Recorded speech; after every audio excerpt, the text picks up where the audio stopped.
All right. And Jackie Torrens joins me now from Halifax, Nova Scotia. Jackie, how are you doing today? I'm doing great, Sean. How are you? I am very excited to talk about the film. As I said in the intro, Bernie Langille wants to know what happened to Bernie Langille. It is a wonderful story told in a very unique way. But let's get into a little bit of the backstory of this, because as I said in the intro, Bernie is kind of the voice of this. He takes us through what happened to his grandfather, his death in 1968. So, Jackie, how did you first learn about this story? When did you meet Bernie? And what was it like for you to come across the story and think, oh, this could be a really interesting documentary? Well, actually, Bernie Langille. You can pronounce it Langille or Langell, but the Langilles themselves go by Langille. They're English speaking family. So I just was on Twitter one night, probably around midnight, and I don't even know how he came into my feed, except all of a sudden this man named Bernie Langille, who I didn't know at all, started sending out a series of tweets saying, "I'm wondering if anyone can help me find any answers in the death of my grandfather." And he started tweeting out about how he was named after his grandfather, but he had never met him. He had died 15 years before he was born, and he had died in 1968 under rather bizarre and unresolved circumstances.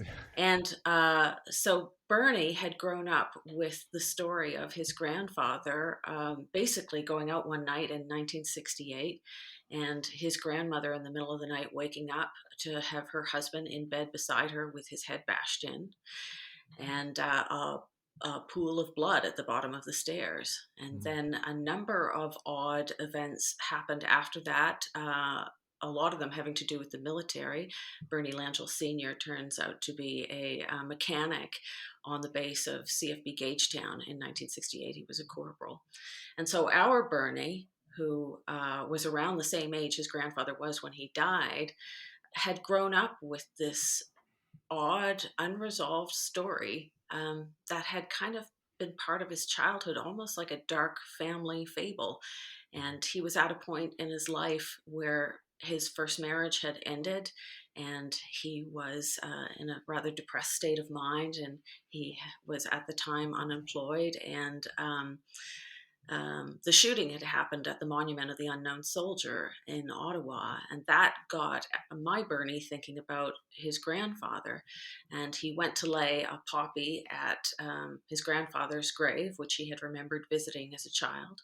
And when he got there, the gravestone, the grave marker, was no longer there, which stunned Bernie Langille Jr., who has a photographic memory. He was sure it had been there. And it turns out that the grave marker had, in another curious turn of events, sunk beneath the earth. And when the cemetery keepers raised it and Bernie could see the grave marker for the first time, he noticed a couple of things. One, he was really struck with how odd it was to see a grave marker with his own name on it.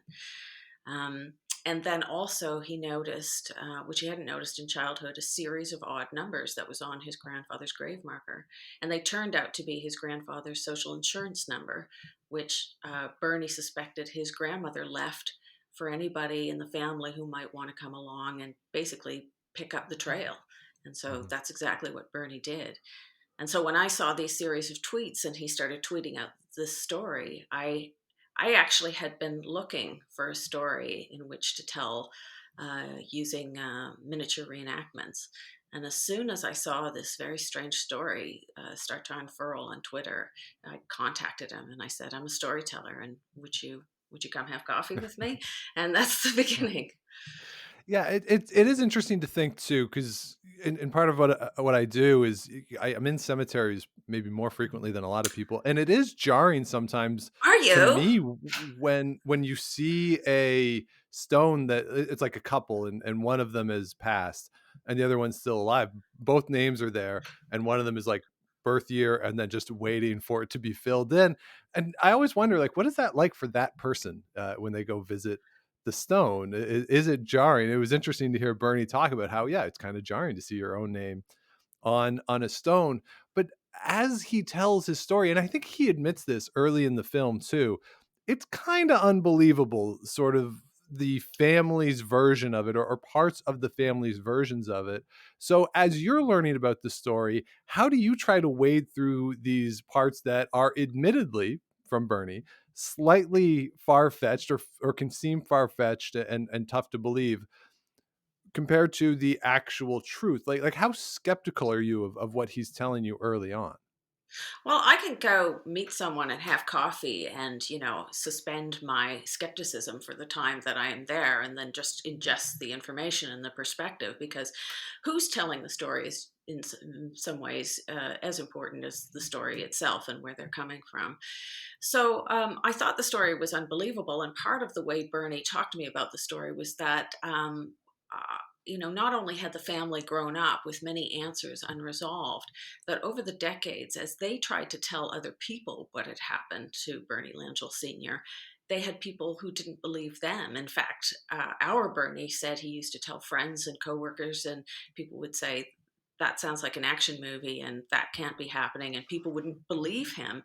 Mhm. And it actually caused members of the family to stop telling the story after a while. So not only was this a family who was kind of frozen in time emotionally from this traumatic event because of the lack of answers, they also were kind of trapped in that story because they couldn't tell it and they couldn't receive any validation.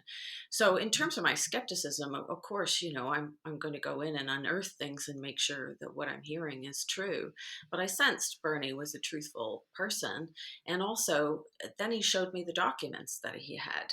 He had been given a number of, after he found the social insurance number on his grandfather's grave, he used that to track down the medical examiner's report from his grandfather's death. And from there, he started tracking down other things, and including a document that came his way that he took to calling Uncle Larry's folder. And as you discover through the film, that he finds out about his Uncle Larry, one of the sons of Bernie Langille, who spent his life trying to find out what happened to his father and gathering documents and trying to uncover the case. So, as crazy and unbelievable as I thought the story was, when I saw the documents, there it was, government documents and legal documents and newspaper articles from across Canada. There's parts of the story that went national. Well, the proof was there. They weren't making it up at all. Yeah, and it's interesting too to think of ideas of truth and what is truth, because there's for me, one of the more interesting threads in the film, which is weird to say more interesting because the whole thing is really this weird tapestry of events that come together, but it's the discussion between Bernie's uncles about whether or not one of them was an adopted child of Bernie and his wife, of whether he was there at the time of this event, right? And that thread of, I mean, to the two of them, they're both telling the truth. Neither of them are lying, but of course, one of them is correct and one of them is incorrect. So it leads to this question of, how much does a family story and a retelling of that story make it true to them or feel like absolute truth, when some parts of the story or some parts of the evidence might contradict that. And again, you see that with one of the uncles through the course of the film. And certainly Bernie's father himself doesn't want to participate in this, perhaps for that reason. There's certain things that maybe he doesn't want to find out. So how is that for you as the filmmaker, going through with Bernie and doing some research as well with your team to find some more information, when you know that there are family members, one who's not participating because he outwardly as expressed he doesn't really want to know, and as you're going through it, another family member's, is there's moments where there's reluctance on the part of the family to learn more. So how do you approach that as you're learning more about the story, Bernie's learning more about the story, and potentially is getting pushback for a very personal situation, as people who are having perhaps like foundational things in their lives, truths to them, are starting to be challenged a little bit? Yeah, it was very interesting because, of course, when we began this project, we just began with a series of questions that Bernie had. He wanted answers to specific things. Like, for instance, in the medical examiner's report, he noted there were no injuries to the elbows or forearms, and he wanted to know if his grandfather had fallen down the stairs. Even if he was drunk, surely he would have thrown his limbs out. So, how could that be possible? How did he get upstairs? Was he brought upstairs or did he go himself? There was tons of answers like that he wanted that the family didn't have. And it was interesting because yeah, that dispute you're talking about between the two uncles. So there's two uncles and they care about one another, and one is saying, I was also there, and the other one is saying, no, you aren't. And Yeah. that dispute had been going on for decades. And one is a younger brother, so the younger brother said, no, I was there, but tended to let it go just because of the force of the older brother's personality. And then when we uncovered the truth through finding out the evidence that of Annie Langille, Bernie's wife, at the Board of Inquiry, the uncle was stunned. He says in the film, I thought I knew the story entirety. And memory is funny. And memory is funny, isn't Yeah. it? And also, memory, as we know, corrodes the more you remember it. So a memory becomes more and more inauthentic the more time goes on and the more time you indulge in remembering that memory. And yet, it's another reason why we thought it was so important to have the participant of Dr. John Whalen in the film, who is a psychologist and also a former Navy veteran who works with military families. And he, at the beginning of Bernie's journey, says to Bernie, are you worried about things you might find out? And Bernie says, me, not so much, but I am worried about other members of my family. And Whalen talks about how, family narratives and our versions of these family stories, we become so attached to them that they become a part of our identity.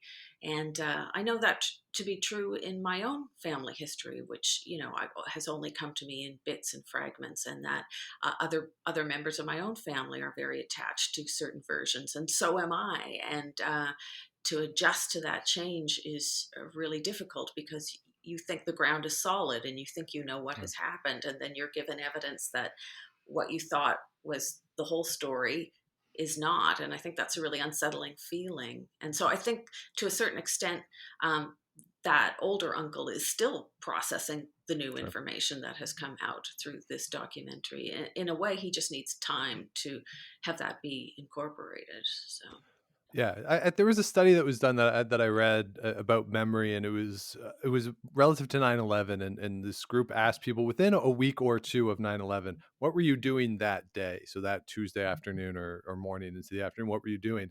They recorded all the answers. Then they asked people a year later, what were you doing? And then they asked people 5 years later and 10 years later, and the responses 10 years later are completely different from a week or two later, and the certainty with which these individuals held the view 10 years later was jarring to them when they were told, well, this is what you said in the days, weeks after.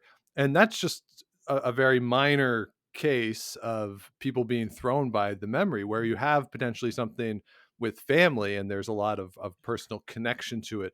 An individual, like in this case, your father, you're learning new information about him that is challenging some of those ideas that you've held for decades.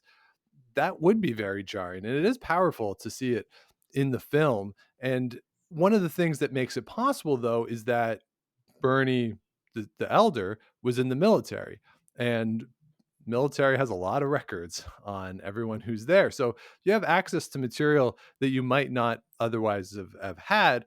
At the same time, because it was a death on the military base under some questionable circumstances, you did have the a trial later on.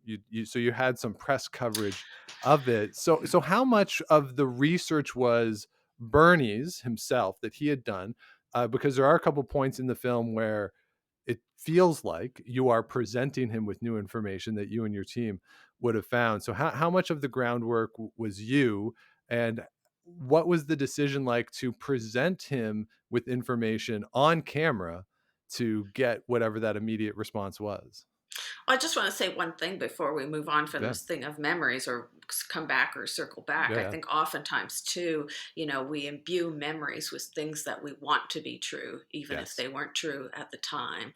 Mhm. Um, anyway, I'll just make that point. And Mhm. then, so in terms of the information, so Bernie had already been doing some basically investigating. I call it his existential investigation.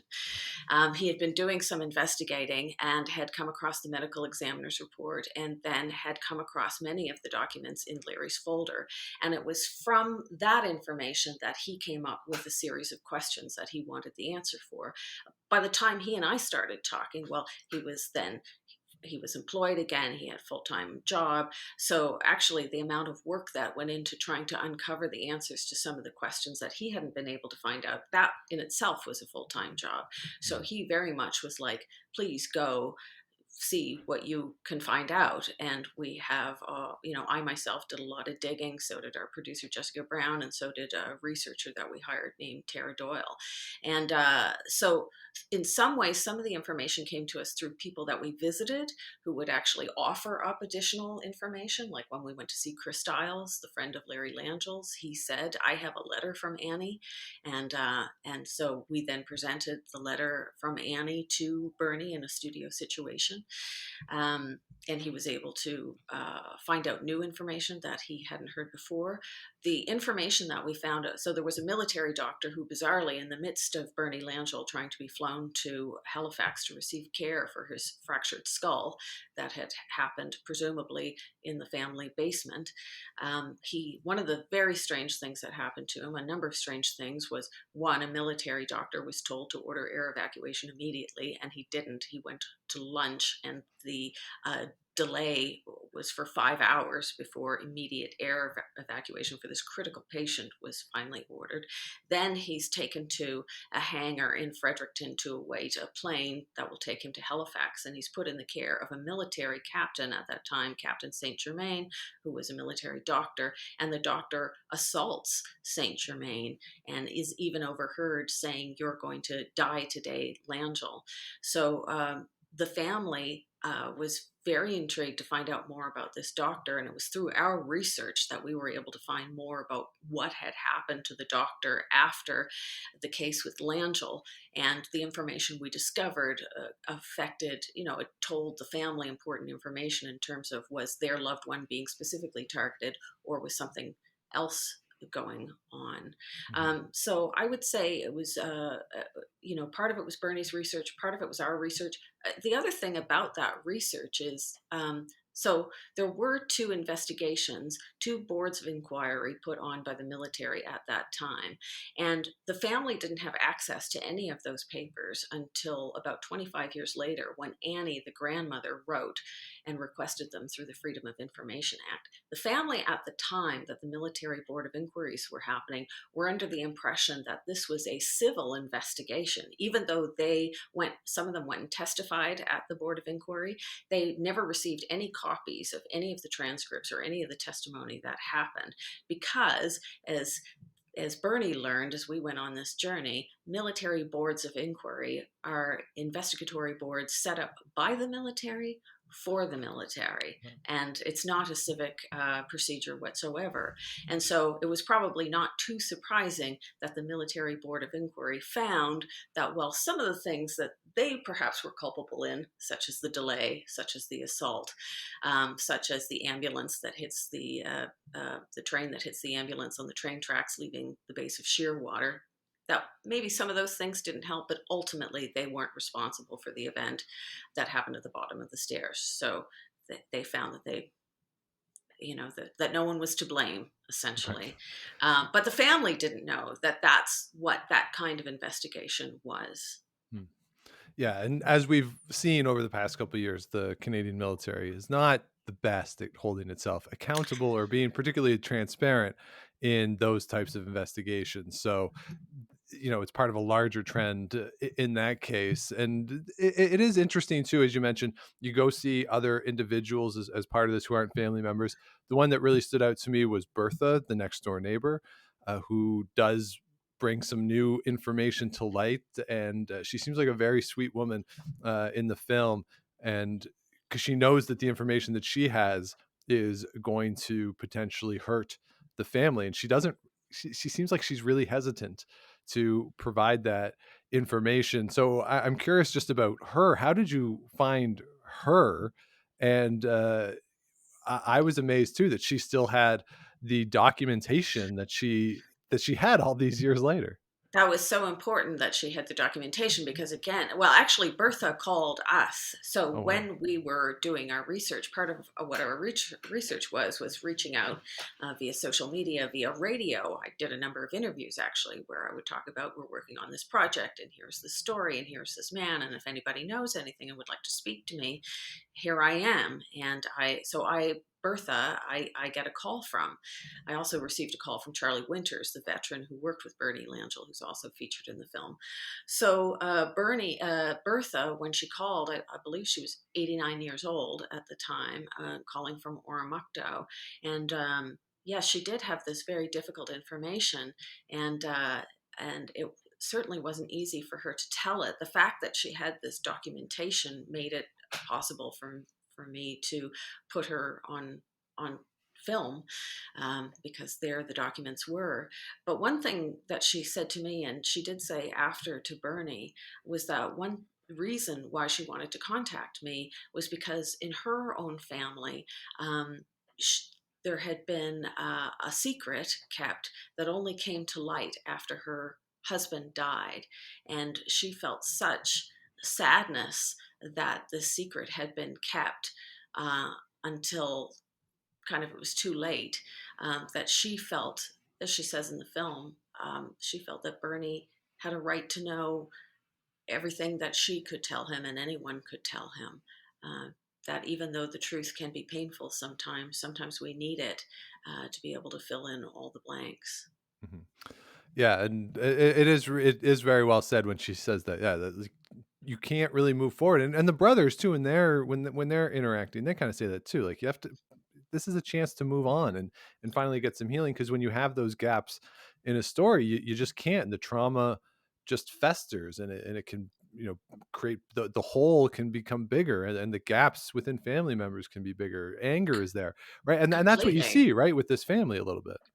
Totally, completely. I mean, when things are left to fester in the dark, they fester in the dark and they grow. And also that's where you can see, people reach out, and sometimes you go towards the land of conspiracy theory to kind of explain things. We are creatures that need to connect the dots. It's part of the reason we love story so much, is because story connects the dots for us and gives us meaning about something.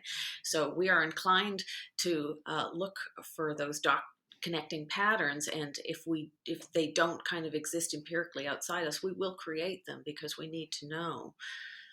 Yeah. Yeah. Yeah. So one of the things that is really remarkable too about this film, and you mentioned it off the top, where you were looking for a story to tell with miniature reenactments, and it was interesting. So this movie came across to me as it was presented as real life crime, sort of trying to figure out this mystery through miniatures, and I thought, well, that's interesting. Wouldn't it have just been cheaper to do reenactments, like with like cartoons, or like an animated reenactment, to do miniatures, Probably. like to do miniatures for the whole thing? That sounds like a lot, and it was a lot. There's a lot of miniatures in this. So what was the idea behind miniatures for you? As you say, you were seeking out the a story to do with miniatures. So what was the appeal of it for you as a filmmaker, and perhaps some of the challenges associated with recreating something in miniature form? Yeah. Okay. So what had happened was about 10 years ago, before I started doing documentary film, I was kind of cutting my teeth doing radio documentary. And I had heard about this group of artists who create in miniature, who come from all over the world once a year, and they meet in a place in the country in Nova Scotia, and they build tiny things together because that's what they like to do.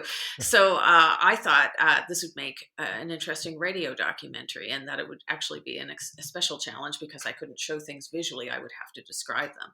So I get down there, and really, there's probably about 40, 50 artists who are creating in miniature, and they're all women. And they're all women who have come from a generation, a couple of older than me and above, and they're all women from a certain time where their career choices were hampered because of their gender. So a lot of them had dreams of becoming architects and engineers and things like that, and they weren't allowed to do that. So they kind of poured them into this hobby. And when I was looking at the work that they created, I was just struck by what an art form it is, and what an underappreciated art form it is, and underappreciated probably because it's been linked a lot to um, you know, a suitably feminine pastime. And so I was completely struck by their work. And at the same time, I was reading up a lot on the work of a criminologist named Frances Glessner Lee, who had basically was a socialite. And around the 1920s, she wanted to go in criminology. And of course, her gender at the time, she was told that's not something you can do. Why don't you go get a hobby? She starts creating miniatures, but the miniatures she creates are basically dioramas of real life crime scenes. And one wonderful thing about a miniature set is that you get the big picture. You something you don't tend to get in real life because we're in life, and then you get a miniature and you can see everything. And these dioramas that Frances Glessner Lee did are so well done that they are still used to train police officers in police investigations to this day in the States. In fact, Frances Glessner Lee is sometimes referred to as the mother of forensic science, and went on to become a criminologist in the States. So her work is called The Nutshell Studies of Unexplained Death. The phrase that she often used was, "You can find the truth in a nutshell." And I was really struck by her work and the fact that she was using miniatures in a way that went against perhaps the expected notions of miniatures being something to associate with benign childhood, or again, something suitably sweet and feminine. So immediately, as I was doing this documentary on the artists who created miniatures, and I was thinking of Frances Glessner Lee, I thought I would love to find a documentary story, a subversive kind of story where the miniature concept would really work. And as soon as I saw the tweets that Bernie Langille was putting out, I did think, I think this could be the story that I've been waiting for. And it turned out to be really, I think, appropriate because, again, as I said before, Bernie grew up with this is a dark family fable that Bernie grew up with. He's got a kind of this clinical distance to it, especially at the start of the film. You see that he tells himself that this is almost kind of theory to him. He wasn't there first person forward. He never met his grandfather. And at the same time, he grows up in the kind of emotional cauldron of his family as they're telling him this story. And so we had a few things. One, this story took place in 1968. Might be even more expensive to create real life reenactments of 1968, but certainly we were able to create 1968 in miniature, as well as just even solve practical problems like military base access. Well, we don't have to worry about that if we can just recreate the base. Right. So two of the miniaturist artists that I had in my radio documentary, I asked if they would basically come do this feature with me, and they created 18 different miniature sets that are based on the Langille family story for our feature. And Shelley Acker is they're an incredible team. Shelley Acker's primary talents are she's the architect and the engineer. She's able to construct these sets and build them in a way that also accommodated how we needed to shoot things. You know, every wall had to be able to come out, ceilings had to be able to come out, stairs had to be able to be moved, things like that. And Iris Sutherland is, I call her the mistress of blood and gore because she loves all that stuff. And so they poured through, the Langille family were generous enough to share, their family photo albums and some home movies that they had. And Shelley and Iris poured through those photos and movies. And in some cases in the movies, you can only just kind of see a glimpse of part of a room here and there. And so they literally, like Bernie's taking the pieces and fragments of the story and trying to put them together in some kind of sense. They were doing the same thing with the photos and movies of the Langille family story and putting them together to recreate the world of that story in miniature. Yeah, and you see it at the end during the credits too. There's some shots of like you see it snowing in a couple shots, and you see how they were doing that, sort of a little behind the scenes during the Yeah. credits, which is pretty cool to see. Just I'm curious though, like I not a filmmaker, of course, but it strikes me that say as you're going through and doing this, just from the filming perspective of it, like how long would it take to create it so that you can shoot it, and then shoot it where you do have little figures of the people who were there who are moving around in some cases, and you're trying to set everything properly. Strikes me as not only a labor intensive process but a time intensive process to get all this shot Oh, as you're going completely. through it. Yeah. Yeah. Well, I mean, we actually made a short version of this film in 2018. And part of the reason we did that was because we knew to make a feature length film using this miniature idea that we were going to need a sizable budget, a sizable art department budget, which is not the requirement of every documentary out there. Um, so when it came to filming, we kind of did it in two parts. First, we filmed what we call the actuality. That's what we're out in the world with Bernie. We're going with him as he's hunting down clues and going to visit different people. And then my editor and I started basically doing an assembly of the actuality footage, trying to cut it down and find what the story is and uh, put that in place. And then we used that assembly for me to come up with the schedule and my shot list for how we were going to film the miniatures. And actually, we had a month-long shoot in a studio, television studio in downtown Halifax called the Culture Link. We had 18 different sets and a month to shoot them. And sometimes we were getting fancy and doing tricky shots, like essentially. Because the miniature world itself doesn't move, the camera always had to be moving. And the light is we're using dolls as well, that they can't change their expression. So the lighting is the expression of the dolls and also just the feeling of the ambience of the room and so on, like that. So, yeah, it took us a month. And that was, partway through, there was a lockdown that happened during the pandemic in Yeah. Halifax. And luckily we could keep filming because there was just seven of us in this big black room downtown in the studio. But I would leave my home every day and I would walk through Halifax and it would feel a bit like Armageddon, nobody out in the streets. And then I would open this studio door and disappear behind it into this big black room, and this little group of us would be like bending over these tiny sets that had different lights on them and camera gear around them, and we were like a team of surgeons moving these sets around and coming up with different things to do with them. So yeah, it was great. Actually, I really enjoyed it a lot. Yeah, it's certainly an interesting way to tell the story, and I felt they were used quite effectively Oh, through that's great. the film. So I think anyone who comes to it will enjoy it. Will enjoy that part of it. It is very expressive, as you say, and it's an effective means to tell the story, as you say, little pieces come through over the course of the film, and you kind of can feel that through the use of the miniatures. And but it leads me to the question of, going into it, and I think a lot of folks would maybe agree with me that going into any sort of true crime potential story, you always want like the definitive answer to what happened. And in a lot of cases, there is no definitive answer to what happened in certain cases.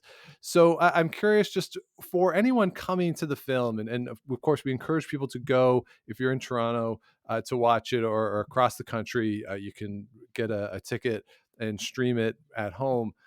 What would you say to someone who might have that expectation of a traditional, maybe true crime start, middle, definitive answer? Like what should people's expectations be when they come to this, and what do you want them potentially to take away from it when they watch it?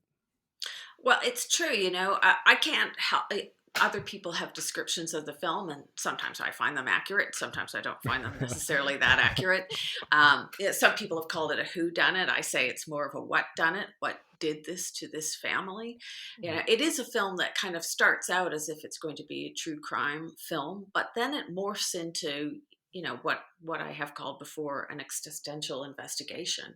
And ultimately, what the film is about family narratives and their effect on us, and intergenerational trauma, and the look at one event that affected three and potentially four, the fourth generation of Langilles. And so, even though we don't solve all the mystery in a tight little bow, we never thought we actually would. We do come up with some answers, but more what the film is about is Bernie's journey, because Bernie starts this film out as someone who is telling himself that this is just a family tale that exists, that has been passed down to him, but doesn't really affect him one way or the other. And as he goes along, not only does he learn the true cost that this event has had on his family, He learns that it has had an effect on him, and then has to figure out what he's going to do for the next generation of Langilles. Is that story going to be passed on in the same way? And I think Yeah, that's also something that we all have to come to terms right. with our family lore. So that's part of what appealed to me in doing this project. Yeah, there's a universal element to that. That yeah, how you communicate with families, how family stories are told, what difficult things exist that need to be told. How do we tell them? How do we deal with them? And you see it through Bernie, and sort of what his story is, right? And I believe, like, was it early in the film or is it late in the film where you find out that he's having a child, and he says something along the lines of, like, this kind of ends with me, like this story, or the trauma of the story ends with me. The story doesn't, but perhaps the trauma does, and that's a powerful moment. And you kind of can feel it as you go through the film that he's searching for this, and it is remarkable to see. And again, as I said, we encourage everybody to check it out. So, Jackie, the world premiere coming up on Saturday. So if you're listening to this as we release it on April the 28th, Saturday night, 8:30 in Toronto at Hot Docs. And you will be there, right, Jackie? I will be there, and if you miss or can't come in person, you can buy tickets for online streaming as well. There's a second screening in person that you could go to on Thursday, March 5th at 1 p.m. Yeah, so everybody, like we say, encourage you to check it out. Jackie, if you want more information, perhaps, I don't know if there's a trailer available online. Where can they find more information about the films and perhaps some of your other projects as well? My company, I run a female owned company with my producer, my business partner and producer, Jessica Brown. We're called Peep Media, Peep. And if you go to peepmedia.tv, you can find out more about our company and our projects. We're also on Instagram, we're also on Facebook, we're also on Twitter. And I just wanted to say, not only will I be there Saturday night, but a bunch of the Bernie team will be there, including Shelley Acker and Iris Sutherland, the two miniaturist artists who created all the sets for the film. Terrific. And I assume people will have a chance to interact, ask questions, come up, say hello if they're Yeah, there. yeah, That's, all right. And so everyone, yeah, I encourage you. If you're in Toronto, again, April 30th, 8:30 p.m. That's a Saturday night. The hockey playoffs haven't started yet. All the playoff that's positions right. are determined. You're not missing anything on that front. That's So right. go check it out. Again, the title of the film: Bernie Langille wants to know what happened to Bernie Langille. Wonderful film. And Jackie Torrens, thank you so much for joining me today. Thanks so much, Sean. Hotdocs.ca for tickets. Thanks so much for talking to me, Sean. I really appreciate it. All right.